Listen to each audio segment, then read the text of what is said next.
All right, folks, so let's jump right into it. I'm excited to have you all here with me. We're going to talk about ways to get rid of this thing, and I'm going to go through them here. I just feel very emotional when it comes to this topic because it was something that really took a lot away from the joy. But the positive note is I'm better than I was before. I feel much better. Um, I just feel like this thing is really put under the rug for people. A lot of you dealing with this are constantly going everywhere trying to figure this out, and it's really I wanted to just before I get into all of the ways to get rid of it, I'm just giving you a little bit of my heart to heart to you all. You're not alone. First of all, that's one thing that makes this condition even harder is you feel like you're alone. How many people do you walk around in the store with and they say, "Oh man, I have eustachian tube dysfunction"? I mean, most people say I have migraines. People say I have allergies. Most people say I have, different things that you can talk about and relate to. Eustachian tube dysfunction is not one of those things. It's one of those things that you feel alone with. And when you find piece of content on it, you start to really gravitate to it because you're like, whoa, somebody's dealing with this too. And depending on who you're living with or who you're close to, they're probably not going through it. So they kind of think, what's going on with you? So that's another thing.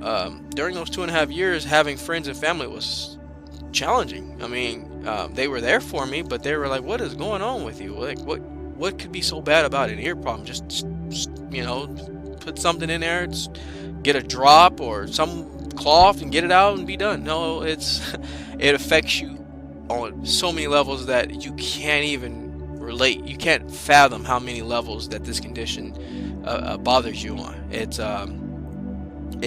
starts on the physically, and then it gets into you emotionally, and then it starts getting to you on a point where you kind of feel helpless, and it limits you and makes you feel drained because what I'm going to tell you is that when you have this condition, and you have cloggage in the middle ear. So basically, the eustachian tube dysfunction, the tube that's in both your ears is very, very tiny, and it's positioned at an angle. The angle it's made that way so that way their drainage can start happening, promoting the drainage. Obviously, if your eustachian tube is going horizontally, it's not going to drain anything. It's just going to clog, clog, clog, clog, clog, and you're going to feel worse. Well, sometimes when it's an accident or injury, or this could happen in many different ways. It can move that eustachian tube out of whack, and that can cause a lot of problems on a physical standpoint. But basically, you have an angle. I always kind of joke it looks kind of like a macaroni, and it's at an angle and it's sitting there. And anytime there's some cloggage or bacteria, or it starts pulling in debris and different things and fluid, it drains that out, and your body naturally detoxifies you. Well, what happens when that tube gets swollen? It gets clogged from fluid buildup and backed up. It starts to create pressure. Then from there it gets infected because it's not draining. It's just take water that's just built up in fluid, and if it's not draining, it's just sitting there, still water, still fluid. And over time, air and different things that you're doing, it's going to get infected. And when it gets infected, then now you got to run to the doctor, go get antibiotics. And everyone knows when you take antibiotics, it affects your immune system. So then you end up getting something else. And I promise you, it's just like a revolving door. Infection, go get antibiotics. Get antibiotics, your immune system takes a hit, you start going down again, you get colds, and you're starting to get more sinus infections because your body's not fighting that stuff off, depending on the season it is as well. It's a whole thing. I've been through all of it many times. I could tell you antibiotics, I should have gotten a sponsor deal with an antibiotic company because they knew my name by heart. And it's like, it didn't help me. I will say it helped to not expand this infection to something worse, like getting into your bloodstream and causing other areas in the body to just crumble. So that I'm not saying the antibiotic didn't help me at all, but it didn't solve my problem. And that's why you all are here taking this course, because you want your problem solved. You're tired of hearing take this and come back, it's not working. And you're not, the worst thing about it is you're not building a rapport with anybody. You're not building a relationship, because this kind of condition, you need to build a relationship with someone. You have to literally be with that same person so they can log everything you're doing, so they can know exactly what you're doing wrong and and correct you appropriately. You need to be in a relationship with this person for as long as it takes. And that's the problem with this condition, is that you see Dr. Stevens on Monday, come back in 2 weeks, 3 weeks, and you see, Dr. Gonzalez. He doesn't really, he knows what you're going through because he's reading it, but on the chart, but he doesn't really have a relationship with you. So therefore, you really don't feel that interconnection, that mental stimulation that you need to get through this condition, because it's going to affect you mentally. I promise it will affect you mentally. And that's where the confusion of this condition is that people think it's just a problem. Sorry, I use my hands a lot. It helps me think. People think it's just a problem in the ear. You just get some Q-tips, which, by the way, you should not be doing. I'll talk about that. It starts to affect you emotionally. That's all I can really tell you. For me, it was like going out of town was a problem. Going into the mountains was a problem. I was thinking, I'm going to have an episode. And believe it or not, this condition causes anxiety. It causes depression because you can't figure it out. You don't know what your body's doing. Whenever you don't have control over your body, you become panicked. You become very depressed about life. And I've been through all of that. I've never had anxiety in my life until I had Eustachian tube dysfunction. It caused all of these problems for me, because that cloggage in my ear threw my body's equilibrium, my natural equilibrium, off. So therefore, I would have the dizzy spells, not spinning around in a circle dizzy, but the equilibrium would be off in a sense where you feel like you're kind of floating around like this. That's the best way I can describe. You just feel like you have a short leg. We have to bring some humor into this, because this is going to be hard for everybody. It's like you have a short leg and you're just walking like this, pretty much. You just feel, oh my gosh, you can't forget getting on a plane. I did that. It was terrible, but I did it. Some people don't have problems with it, but it wasn't a very enjoyable moment for me. Going up and then down in elevation was not ideal. I don't recommend that as well, but if you do, your body can handle it. I believe it can. So that's some of my little spiel there, but you have to know you're not alone on this condition at all. And that's where this video course is not only going to teach you what to do, it's going to motivate you to keep going, because you need to keep going. You don't want to give up, because then you don't have that support factor. I don't know if there's many groups out there. I'm in a group, a Eustachian tube dysfunction group, that if you all after the course would like to inquire about it, please send me an email. I can direct you to it, or I can help you directly myself. But you need support for this condition. I think we can all agree there's conditions that have a day named after them. There's conditions that have a lot of support wherever you go, in the workplace, in school, but this one does not. This one does not have that, and so it's growing. I'm telling you, I'm calling it now.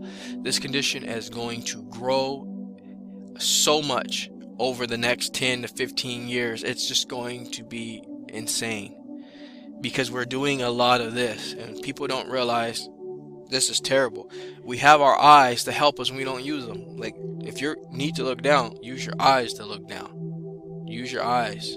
Go down with your eyeballs, not your head. Don't do this, because you're hurting yourself. And over time, you're causing more problems that it's going to be hard to reverse in 2 to 3 weeks, like the physician wants you to do. It's going to take a long time to reverse it. See, the problem I always want to tell people is that, and I'll get more into red light therapy shortly here, but the problem is that when I help people, and I've been coaching people on this condition, is that people expect 14-day turnaround relief. And what they don't realize is that you have been dealing with this for years and didn't even know it. Your body was preparing you to have this problem. maybe I shouldn't say it that way. Your body was trying to fight for you not to have this problem, but preparing, the problem was preparing itself to be a problem for you, basically. And your body was trying its best to prevent it, but it didn't. It can't do everything. And so over time, before you even have the symptoms, you're doing things already to hurt it. So you're not really calculating the day. So when people ask, how long have you been sick? People say, oh, I've been sick for the last 5 days. Not all the time. Sometimes you're sick and don't even know it. So we don't always know how long we've been sick. The question should be, how long have you been symptomatic? That's the real question, because that differentiates from having the problem to feeling the problem now. So when you have eustachian tube dysfunction, you have it, but you don't feel it yet.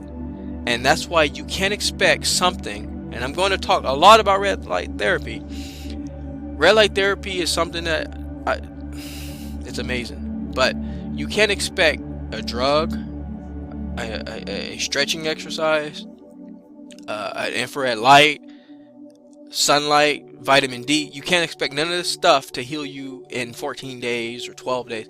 You have to do it over time, and then slowly with time you start feeling better.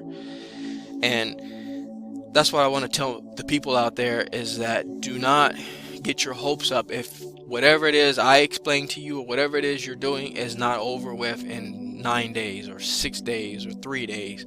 People want to be healed overnight. That's the goal, is overnight healing. And we gotta be realistic, folks. We can't think that that's going to be the case. So I rambled a lot here, so let's get into, and I actually did kind of make you wait a little bit, I'm sorry, but I needed to give you a little bit of heart to heart, so that way you can understand where mine is.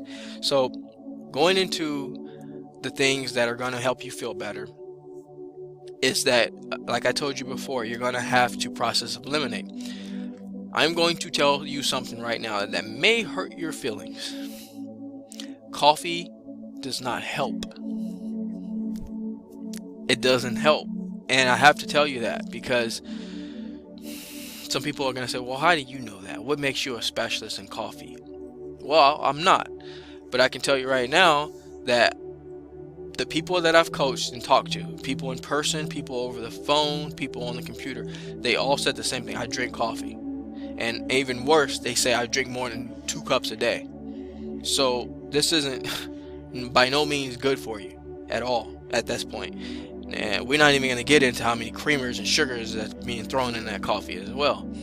But coffee isn't really helping this condition. And it's not to bag on coffee and say that coffee is bad, throw it away.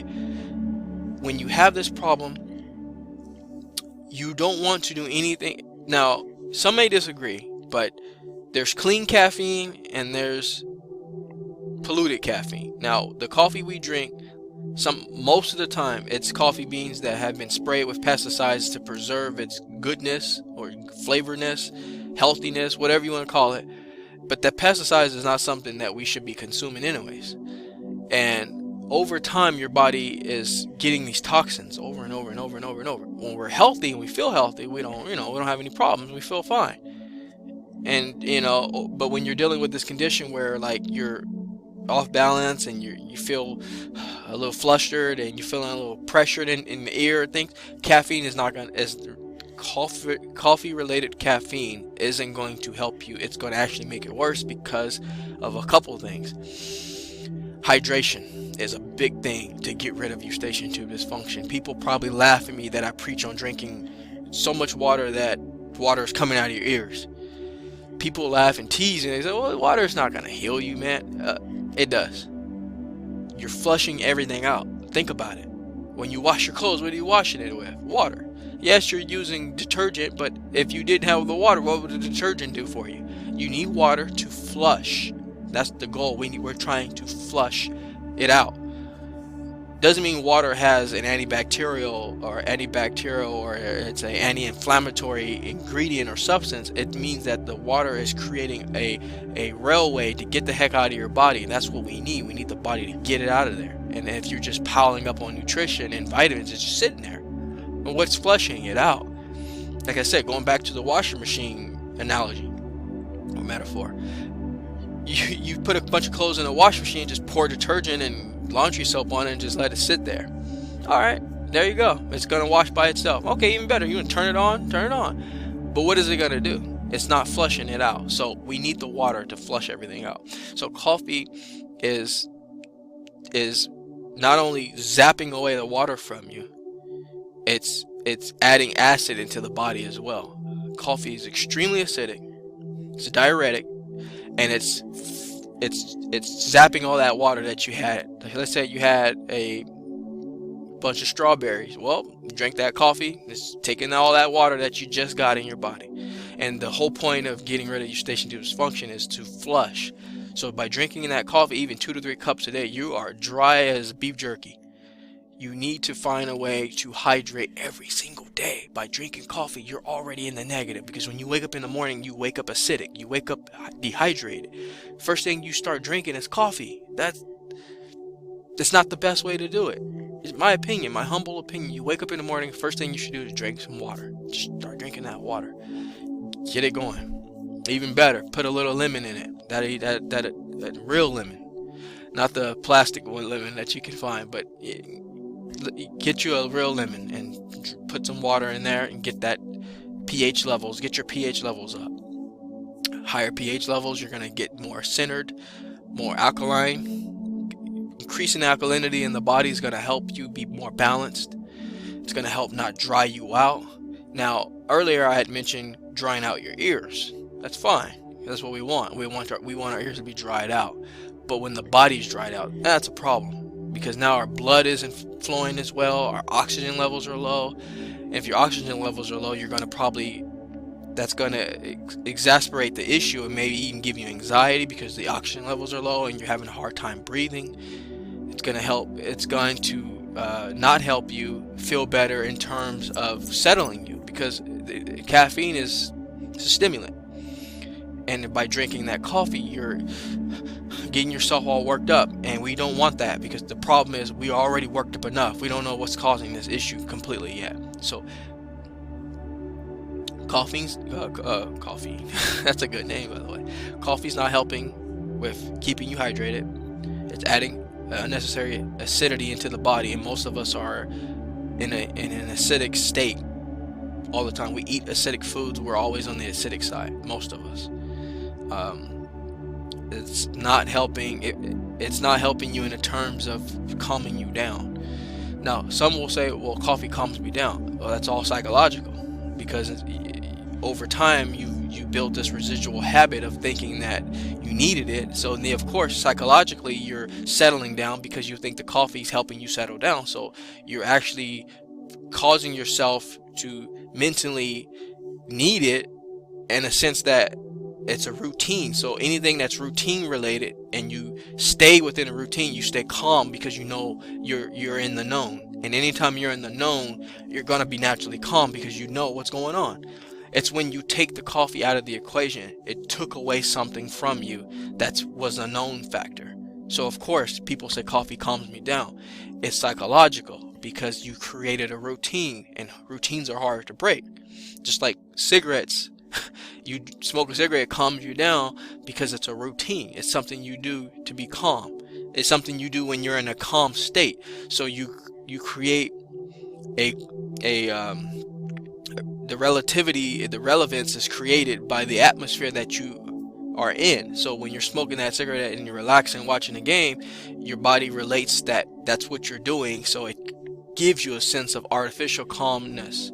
You're not really using that to calm down. So, but your body is affected now. It's not the same way it was before. So now when you're sipping that coffee, you're getting these side effects that your body once wasn't dealing with without this condition.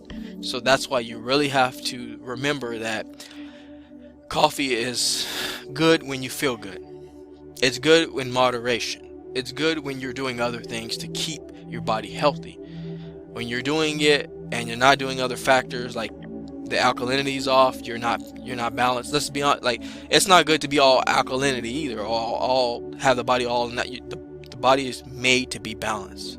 The body is made to be balanced. So when you're drinking coffee, you're throwing the balance off, because you're eating other things that are acidic as well. And I won't go into all of the acidic versus the alkaline foods, but I'm just going to tell you, getting rid of coffee helped me tremendously. So that is something that's gonna hurt for many of you, probably the majority of you.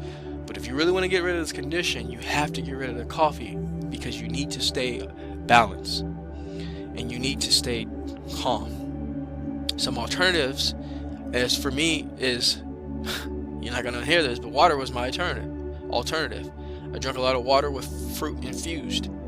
Apple cider vinegar was another thing that I incorporated into my healing process. I take some Bragg's, and make sure you get the apple cider vinegar that has the mother on it. Put just a little bit in some water, not too much, just put a little in there, just enough to give the water a tint kind of color, like a light apple kind of juice. You know what I'm talking about, just a little tint. And you drink that throughout the day. It's not gonna taste like coffee, okay? But the problem is we're trying to get healed here. We can't keep doing the same thing that we were doing before. So start with morning routines. You got to improve those. You got to start with doing things differently to get better results. So doing the apple cider vinegar, making sure that when you wake up, drink water first. Make that your first goal if you can, before you eat anything else or drink anything else. Good night's sleep. That's a huge one, and I wasn't doing that one very well at all, and I'm not doing that now. But the good thing about it is I don't have the problem now, so I can get away with 4 hours of sleep, 5 hours of sleep. Not good for me, but I don't have that problem. When you're dealing with eustachian tube dysfunction, you need a sustainable amount of sleep. We're talking about 6 to 8 hours of sleep, and good sleep. People say, "Oh, I sleep 9 hours." Well, do you sleep 9 good hours, or do you sleep broken 9 hours? That's the difference. You got to think about that. You have to make sure you get your sleep, and you have to also make sure there's a whole. I'm gonna try my best to get into everything, but even when you sleep, you have to make sure that your body is sleeping well. You have good level on your pillow. I'm gonna throw everything at you here, because remember, we're process of eliminating. We're peeling the layers. You also want to make sure that your head is in a good position on the pillow. You don't want to be too low or too high up. You want to have a nice horizontal position on your bed. And another thing that I do when I sleep too, sometimes if I'm not too tired to go get an extra pillow, is you want to put the pillow between your legs if you're sleeping on your side. And tummy sleepers is not good. I just want to tell you, you're putting a lot of strain on that neck area where that eustachian tube is, and that's not going to help. So try your best to sleep on your side, preferably your left side. And then by the way, it's better because of digestion. It's good for your left side here. And then you also want to make sure that your head is elevated correctly. So sleeping, morning routine has to improve. You got to get rid of the coffee. And I'm going to go into the next thing here. And for me, I had to cut down dairy. Now I'm going to tell you why here. I know you guys probably knew it was coming, but dairy, I will say more specifically, milk products was not helping me at all. It was actually causing a lot of mucus buildup. And that's the thing I wanted to talk about, is that if we want to get good drainage, we want to not pile up so much in fatty foods, of course, that we got to do a complete revamp. Okay, we got to get rid of some of that stuff, but you want to make sure that you're getting adequately hydrated and you're getting good foods in and not piling up on dairy. You don't want to overdo dairy, okay? You want to do just the minimal. For me, I'll tell you what I did. I got rid of dairy and I switched over to almond milk, coconut products, almond related products. Of course, if you have allergies to nuts and peanuts, of course that's not the route to go. You want to stick with maybe coconut milk if you're gonna try to do the dairy. Cheese, I limited on cheese a lot. I really kind of limited, just say I don't really need too much of that, and doing just a minimum in the dairy area was perfect for me. Eggs wasn't a problem, things like that wasn't a problem for me, but it's very important that you're minimizing things that will cause more problems. And of course, these might not be your problem areas, but again, when you have this condition, you don't really know what your problem area is. So we have to kind of dissect everything so that way we can target what our problem is.